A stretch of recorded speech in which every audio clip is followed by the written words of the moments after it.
Be, picturean mo nga ako. Sisend ko lang dun sa crush ko. Sige, be. Mag-posing ka na dyan. Yan, sige pa. Maganda ba, be? Tingin nga, be. Tangina mo, be? Nilaloko mo ba ako? Todo post ako dito tapos naka-front cam pa lang hinayupak ka? Ang pangit mo kasi, be. Yung klase mo kaya yan. Hampos ko kaya to sa'yo. Walang magkokopyahan ah. Be, masagot ka ba sa number 6? Ay, letter B. Letter B. Thank you. Be, anong sagot sa atin? Be. Pass your papers in 5, Be, 4. ano yun? Be, dali na. Anong sagot sa 10? Sa number 10? Mama mo. Nangihita ka? Binigyan kita ng sagot tapos inbabalik mo sa akin? Akin na yun. O ito, bigay mo sa mama mo. Ay, sorry na. A few moments later. Be, di ba crush mo yun? Be, huwag kang maingay. Baka marinig niya. Psst, hoy! Crush ka daw na ito, oh! Kung ina mo, Be. Crush mo ako? Hello? Tingnan mo nga itsura mo. Pangit mo. Aray! Halika dito, Be. Kulang pa yan. Be, kumalma ka. Nay? Aray. Oh, anak. Aalis ka? Bilis naman tumanda ni nanay.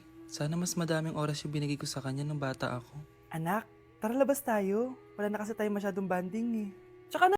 Nay! Gusto ko daw makilala ng jowa ko. Sige anak, papasukin mo. Sige Nay. Babe, pasok ka.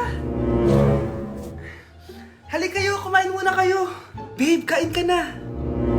Anong pangalan mo, iho? Anak, hindi ba ito nagsasalita? Baka nahihiya lang yan, Nay. Ikaw talaga, babe. Sige, kain na kayo.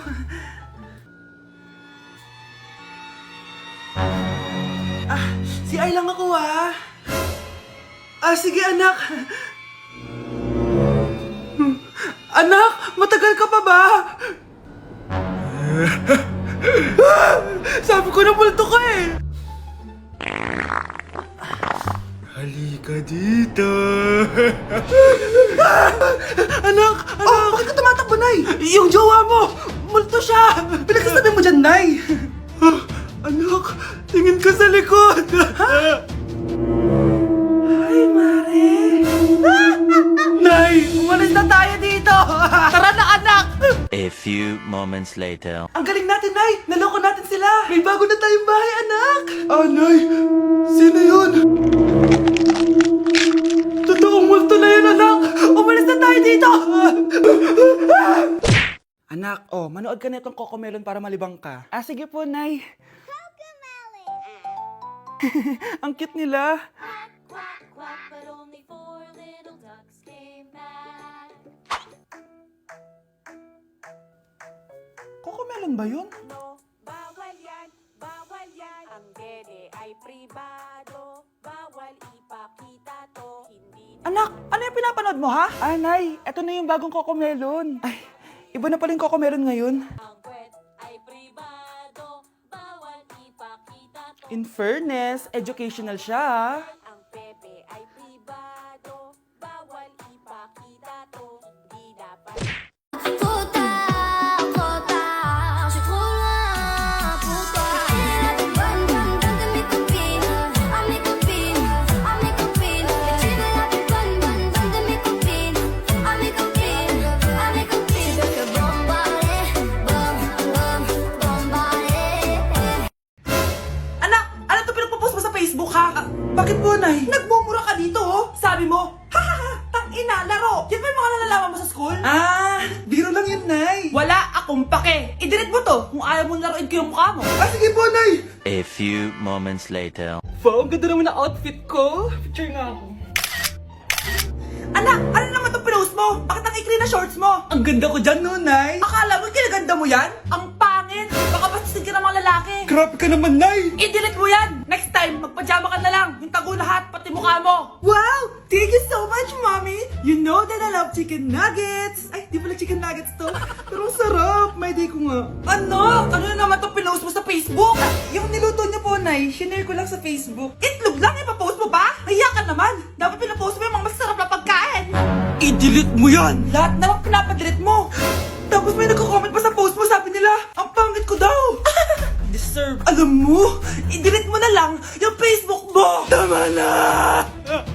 I-delete mo na! Para tamimik na yung buhay buhay ko. Eh, kung wag ka kayo mangyalam, sigurado tatahimik buhay mo. Akin na yung phone mo. Ako na lang magdidelete. Bakit kita i-delete kung pwede naman kitang i-block? Hindi mo na makikita yung mga post ko. Nandito ako sa Japan at kakain tayo kasi di ako makatulog guys. Time check 1 AM na. Imbis na natutulog, kakain tayo. Buti na lang talaga sobrang lapit lang ng Family Mart sa hotel namin. Ito yung hotel namin, tapos ito lang yung Family Mart. 'Di ba sobrang lapit? Sobrang daming pwedeng bilhin oh. Daming onigiri oh. Kuha tayo neto, mukhang masarap tong chicken and vegetables. Hindi naman ako sobrang gutom, may mga gusto lang ako i-try. Kuha tayo netong favorite kong drink. Try naman natin tong blueberry na flavor. Tapos ganito din yung Yakult nila dito. Actually, pampatulog pala to. Akala ko Yakult talaga siya. Ito muna bibilin ko dito, hanap tayo ng 7-Eleven. Eto guys, may nanap ako 7-Eleven. Parang masarap to oh. Mukha siya lasagna. Tikman natin. Dito na lang natin siya kainin sa labas. Parang fantasy din kumain dito sa kalsada nila. Sobrang safe dito sa Japan, promise. Unahin na natin tong sushi.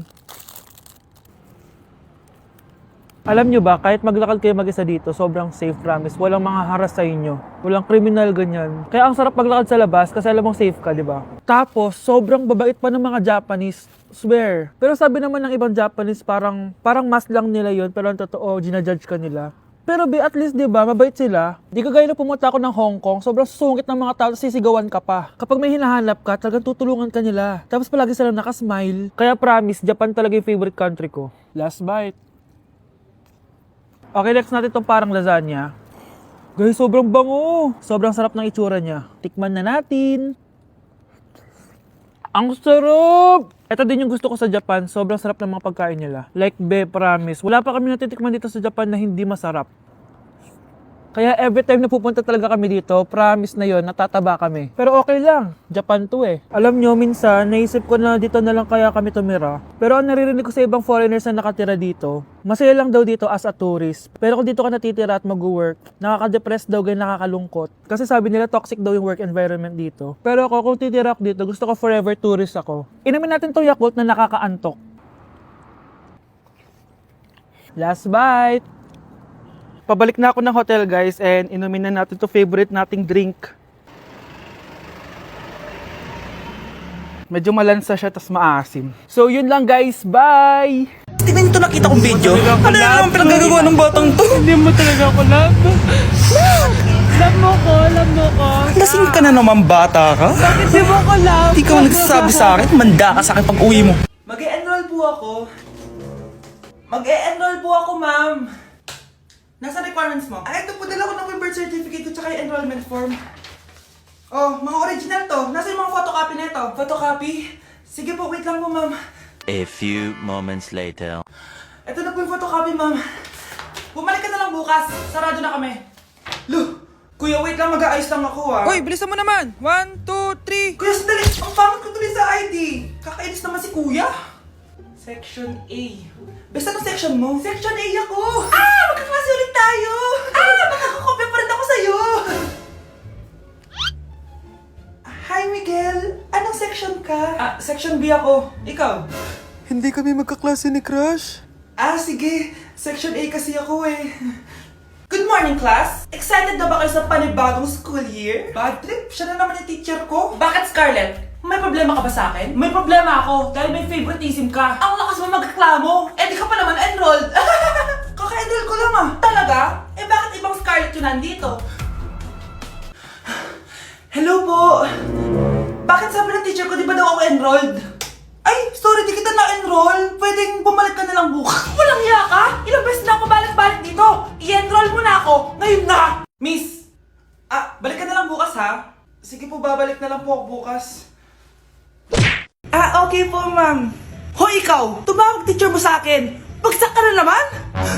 Anay, kasi ayoko na marinig. Simula ngayon, bawal ka nang gumala at mag-cellphone. Hindi pwede to. Anong gagawin ko? Aray! Sakit ng pagkaramdam ko! Magpahinga ka na, anak. Bipilit kita ng Chicken Joy. Sige po, Nay. Effective yung plano ko ah. A few moments later. Anak! Ayan, bilis! Oh, nagsiselfone ka na? Okay ka na, no? Maglinis ka na doon sa baba. Sakit!